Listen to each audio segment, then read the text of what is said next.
চীনে ডেলিভারির জন্য প্রস্তুত করা একটি customised VT4 main battle tank দেখা গেছে, যা active protection system APS, commander independent thermal viewer এবং এক্সপ্লোসিভ রিঅ্যাক্টিভ আর্মর সজ্জিত, যা হুবাহু বাংলাদেশ সেনাবাহিনীর ব্যবহৃত ক্যামোতে।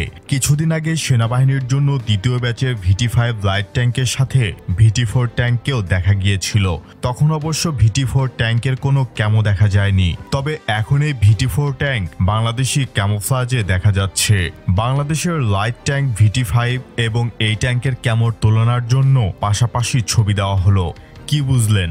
বাংলাদেশ কি তাহলে গোপনে চীন থেকে VT5 এর পাশাপাশি VT4 মেইন ব্যাটেল ট্যাঙ্কও কিনছে? হ্যাঁ, বাংলাদেশ যদি মেইন ব্যাটেল ট্যাঙ্ক কিনে থাকে, তবে সেনাবাহিনীর মেইন ব্যাটেল ট্যাঙ্ক চীন থেকে আসার সম্ভাবনা 90%। So let's see. তবে অনেকের মতে এগুলো আলজেরিয়ার জন্য বানানো, তবে আলজেরিয়ার সেনাবাহিনীর ট্যাঙ্কের ক্যামো এরকম নয়। এটি আমাদের সেনাবাহিনীর স্ট্যান্ডার্ড ক্যামোর সাথে হুবহু মিলে যাচ্ছে। এই আপগ্রেডেড ভেরিয়েন্টে রয়েছে অত্যাধুনিক GL6 হার্টকিল APS সিস্টেম। অন্যান্য VT4গুলোতে যেখানে GL5 ব্যবহার করা হয়। এক্সট্রা প্রোটেকশনের জন্য সাইড আরও ইরা দেখা যাচ্ছে। ছবিতে খেয়াল করলে দেখতে পারবেন সেনাবাহিনীর ইতিহাসে প্রথমবারের মতো 12.7 মিলিমিটারের কন্ট্রোল ওয়েপন স্টেশন দেখা যাচ্ছে টারেটের উপরে। VT4 একটি advance 4th generation main battle tank. Composite ম্যাটেরিয়ালের তৈরি আর্মরের কারণে ট্যাঙ্কটির ওজন কম, কিন্তু অন্যান্য ট্যাঙ্কের তুলনায় বেশ দৃঢ়। এছাড়া ট্যাঙ্কটির এক্সপ্লোসিভ রিঅ্যাক্টর আর্মরকে বাড়তি সুরক্ষা প্রদান করে। VT4 ট্যাঙ্কে high explosive warhead, guided projectile, anti tank missile সহ মোট 5 থেকে 6 ধরনের ওয়ারহেড ফায়ার করতে পারে। অন্যান্য ট্যাঙ্কের ক্রু যেখানে 4 জন, সেখানে VT4 এর কেবলমাত্র 3 জন ক্রু।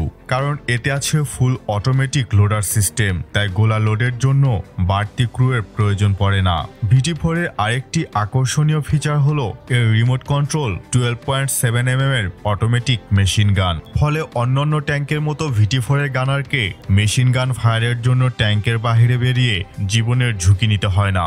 ভেতরে বসেই সেন্সর, টিভি ক্যামেরার মাধ্যমে জয়স্টিক দ্বারা নিয়ন্ত্রণ করে মেশিন গান ফায়ার করতে পারে।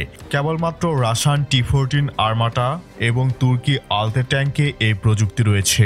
অন্যান্য অ্যাডভান্স ট্যাঙ্কের মতো VT4 এও রয়েছে active protection system. Active protection system হলো এমন এক প্রযুক্তি যার মাধ্যমে ট্যাঙ্কের দিকে ছুড়ে আসা গোলা, অ্যান্টি ট্যাঙ্ক মিসাইল, RPG গ্রেনেডের দিকে ডিফেন্সিভ রকেট ছুড়ে মাঝপথেই ধ্বংস করে দেওয়া হয়।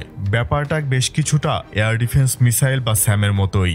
এই ট্যাঙ্কগুলোকে রংপুর অথবা রাজশাহী বিভাগে মোতায়েন করা হবে। আর বগুড়াতে যেহেতু আমাদের এক রেজিমেন্ট MBT 2000 রয়েছে, তাই এগুলোকে রংপুরে মোতায়েন করার সম্ভাবনাই বেশি।